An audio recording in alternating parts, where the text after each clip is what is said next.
Olá, eu sou o professor Diogo Comba, o Diogão da redação de Português e Literatura também. É assim que você me encontra aqui no YouTube e em outras redes sociais. Professor Diogo Comba. Peço desde já para que você se inscreva no canal, deixe o seu like e ative o sininho. Hoje eu venho falar aqui sobre a redação da FUVEST, eu venho falar aqui sobre a máscara de correção da redação da FUVEST. Você está muito acostumado com o Enem. Como que é a máscara de correção da redação do Enem?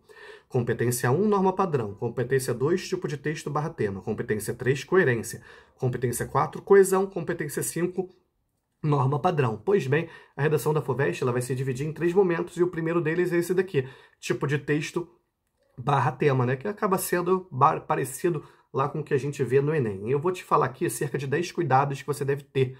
Primeiramente, a redação da FUVEST é um texto dissertativo argumentativo. Você não tem que fazer uma resenha. Por quê? Tem muita gente que muitas vezes acaba se apegando aos textos de apoio e dando a sua opinião sobre os textos de apoio. Ou então traz algum texto do seu repertório social, do seu repertório cultural e apenas fala sobre esse texto. A redação da FUVEST não é um conto, não é para você contar uma história. Ela também não é uma crônica, né?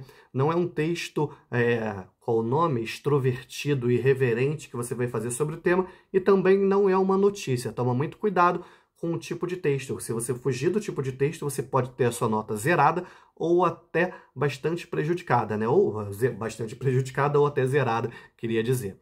A redação da FUVEST também não é um artigo de opinião nem a carta. Ela é um modelo argumentativo, assim como a crônica, assim como a resenha é.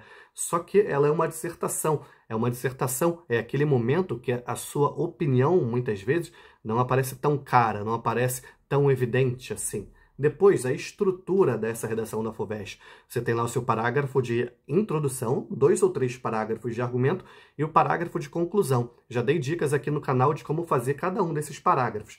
Alguns cuidados que você tem que ter também. Não usar a primeira pessoa e não cometer juízo de valor, não deixar o seu texto assim tão superficial, beleza? Tem depois o que? A questão da adequação. Adequação ao tipo de texto, adequação ao tema. Ligado ao tema, você tem que conferir certa amplitude ao tema, desenvolvimento ao tema. O tema tem que progredir.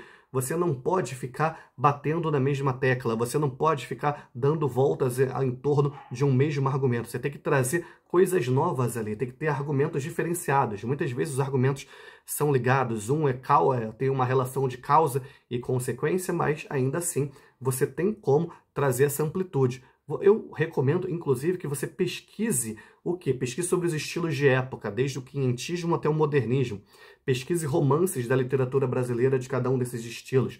Pesquise contos. Uma vez eu fiz um material só sobre contos de Machado de Assis que poderiam ser citados numa redação.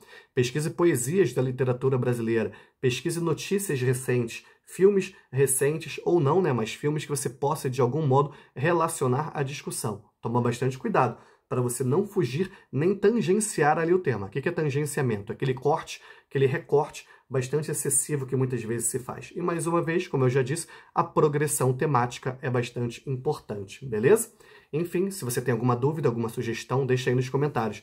Aproveita para me dizer nos comentários também de onde você é e qual curso você vai tentar lá na FUVEST. Que a força e a inspiração estejam com vocês, sem dizer adeus jamais.